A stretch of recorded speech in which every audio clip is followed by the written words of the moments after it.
নমস্কার বন্ধুরা, শুভ সকাল। তো আজকে হঠাৎ মনে হলো আমি সকাল থেকে কী করি সেটা তোমাদের সাথে একটু শেয়ার করা যাক। তো দেখো, আমি ঘর মুছছি, আমার হাজব্যান্ড আশেপাশে খাটে বসে কী যেন একটা বলছিল, মনে নেই।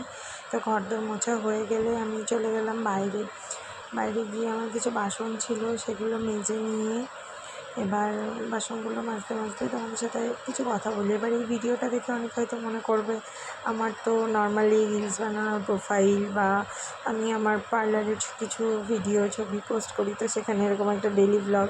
তো আমার হঠাৎ মনে হলো যে একটু শেয়ার করি, কী করি না করি আজকের দিনটা। সেই কারণেই বানানো। কারণ দেখো, মানুষের মন্তব্যের তো শেষ নেই, ভালো কমেন্ট খারাপ কমেন্ট সব কিছুই আসবে, সেগুলোকে নিয়েই এগিয়ে চলতে হবে। তো এই দেখো, তোমাদের সঙ্গে কথা বলতে বলতে আমার বাসন মাজা হয়েও গেল, বাসনগুলো ধুয়েও নিলাম। অ্যাকচুয়ালি এটা তো সকালে করা, আমি এখন পরে ভয়েস ওভার দিচ্ছি, তো সেই কারণেই আমি তোমাদের কথাগুলো বললাম। এবার বাসন মাজা হয়ে গেলে আমি উঠোনটা একটু ঝাড় দিয়ে নিলাম। ঝাড় দেওয়া হয়েছে সকালে একবার, তবুও আমার ছেলে স্কুল যাওয়ার পরে তারপরে আমি ঝাড়টা আরেকবার দিই। যা সকালে খাওয়া বাসন টাসন হয় সেগুলো মেজে টেজে নিয়ে তারপরে স্নান করে আসলাম। এসে দেখো আমি কী মাখছিলাম মুখে, আমি নিজে কী মাখছিলাম সেটাও তোমাদের একটু দেখিয়ে নিলাম।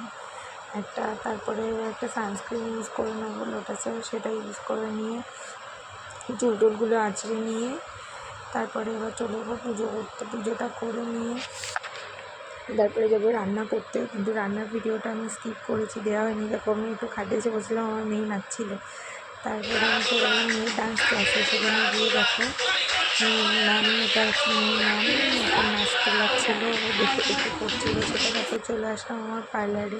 এটা হচ্ছে আমার পার্লারের মেয়েটা, ও বসেছিলো, আর ওখানে একটা ক্লায়েন্ট কাজ করে, ওনার হাজব্যান্ড আসবে নিতে, তাই বসেছিলো। তারপরে চলে গেছিলাম আমার বাপের বাড়ি।